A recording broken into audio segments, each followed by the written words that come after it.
దేవరపల్లి మండల హెడ్ క్వార్టర్లో పార్టీ కార్యాలయం దగ్గర ఏర్పాటు చేసినటువంటి సోఫా జెండాని రండి సార్ సురేష్ గారు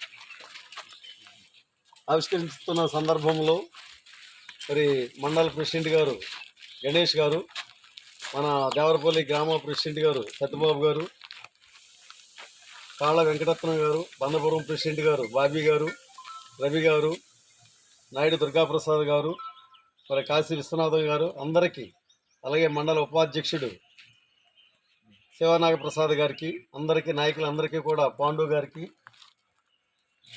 చిన్ని గారికి, శివ గారికి, వేణుమాధవ్ గారికి అందరికీ కూడా పేరు పేరున నమస్కారాలు తెలియజేస్తున్నానండి.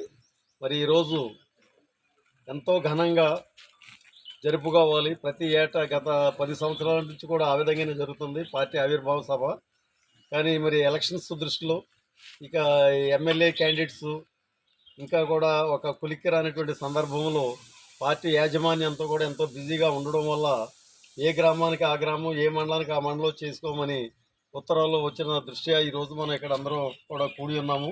మరి ముఖ్యంగా రాబోయే ఎలక్షన్స్లో మరి అధికారం ఉన్నటువంటి వైఎస్ఆర్సీపీ పార్టీని గద్దె దించాలనేటువంటి ఏకైక లక్ష్యంతో మరి ఎంతో త్యాగమే ఒక విధంగా పవన్ కళ్యాణ్ గారు చేసినటువంటి త్యాగం మరి మామూలు త్యాగం కాదు, చరిత్రలో లెక్కించవలసినటువంటి త్యాగం అది. ఎందుచేతనంటే ఈ రోజుని గత 5 సంవత్సరాలు బట్టి పార్టీని గ్రామ స్థాయి నుంచి మండల స్థాయి మరి జిల్లా స్థాయి వరకు ఎంతో అభివృద్ధి చేసి ఎన్నో కార్యక్రమాలు నిర్వహించి ఈ రోజుని అధికార పార్టీ అయినటువంటి వైసీపీ, ప్రతిపక్ష పార్టీ అయిన టీడీపీ పార్టీతో సమానంగా ఉన్నటువంటి పార్టీ ఈరోజు త్యాగం చేసి 50 సీట్లు రావాల్సినటువంటిది సగం సీట్లే తీసుకొని ఏ విధంగా అయినా సరే అధికార పార్టీని గద్దె దించాలి, అప్రజాస్వామ్య విధంగా ఉన్నాం, చాలా నిరాశగానే ఉన్నాం.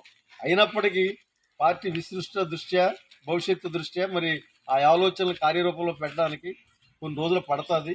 పట్టిన తర్వాత మేము కూడా మరి సర్వశక్తులు వడ్డించి వచ్చే ఎన్నికల్లో మరి టీడీపీ అభ్యర్థులు, జనసేన అభ్యర్థులు, భారతీయ జనతా పార్టీ అభ్యర్థులు నెగ్గడానికి అవిరళంగా కృషి చేస్తామని. ఎందుకంటే ఇదే ఒక ఆఖరు పొత్తులైనా ఎవరికైనా సహాయం చేయడమైనా 2009లో మటుకి ఒక గట్టి నిర్ణయం తీసుకుంటారు. దానికి ఇదే పునాదని మేము అందరూ కూడా నమ్ముతున్నాము. అలాగే శ్రేణులందరూ కూడా అధినాయకుడు ఏది చెప్తే అది గుడ్డిగా వెళ్ళడమే పార్టీ యొక్క ప్రధాన ధ్యేయం. ఏ పార్టీ అయినా నిలబడాలన్నా, అభివృద్ధిలోకి రావాలన్నా, అధికారంలోకి రావాలన్నా పార్టీ విధి విధానాలు నాయకుడు ఏది చెప్తే అది పాటించాలి తప్పనిసరిగా. ఆ విధంగా మన పార్టీకి ఒక గొప్ప విశేషమైనటువంటి పేరుంది. జన సైనికులు మనం. కాబట్టి మన సైన్యాధిపతి ఏది చెప్తే అది మనం తప్పనిసరిగా పాటించాలి. ఆ విధంగానే పాటించాలనేటువంటి ఉద్దేశంతో మరి అందరూ కూడా ఉండి ప్రతి ఒక్క జన సైనికుల్ని మరి మీరందరూ కూడా వాళ్ళని ఎడ్యుకేట్ చేసి జాగ్రత్తగా ఇది చేసి మరి భవిష్యత్తు గురించి వాళ్ళకి చెప్పి మనం రాబోయే కాలంలో మరి వచ్చేటువంటి 2 నెలల ఎలక్షన్స్లో మనం మరి Janasena party, TDP party, Bharatiya Janata party కలయికను మనం నెగ్గించి రేపు గట్టి పునాది, భవిష్యత్తులో మన పార్టీ గట్టి పునాది వేయడానికి ఇది చాలా ఉపయోగపడుతుందని నేను కూడా మొట్టమొదటిలో కొంచెం బాధపడ్డాను.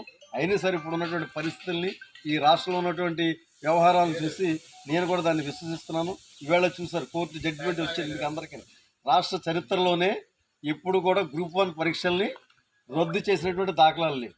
అంటే ఎంత అన్యాయం జరుగుతుందో మీరు ఒక్కసారి ఆలోచన చేయండి. ప్రతి ఒక్కరు కూడా మొత్తం మూల్యాంకాలనే మార్చేసి దఫదఫాలుగా వాటిని సరిచేసి వాళ్ళకి కావాల్సిన అన్యాయాలకి మరి పోస్టింగ్లు ఇచ్చుకోవడానికి మరి ఎంత వాళ్ళ దుస్సాహసం చేశారో ఒక్కసారి అర్థం చేసుకోండి.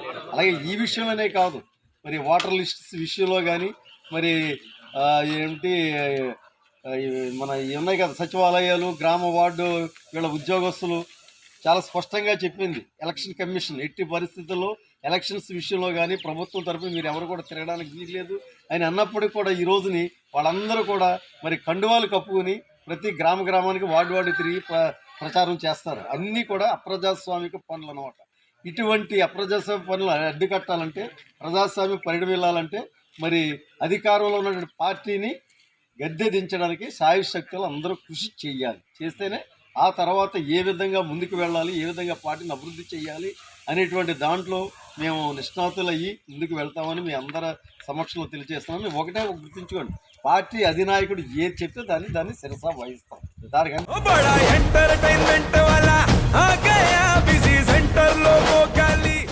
ఏమే సక్కు సక్కేంద్ర సక్కు సక్కు బాయ్ బాయ్ బాయ్ బాయేంద్ర బార్కవ్ బాయ్ బాయ్. గిరాకి వచ్చే టైం ఏంది? కస్టమర్లు వస్తున్నాడు రేడికల్ పిగురి.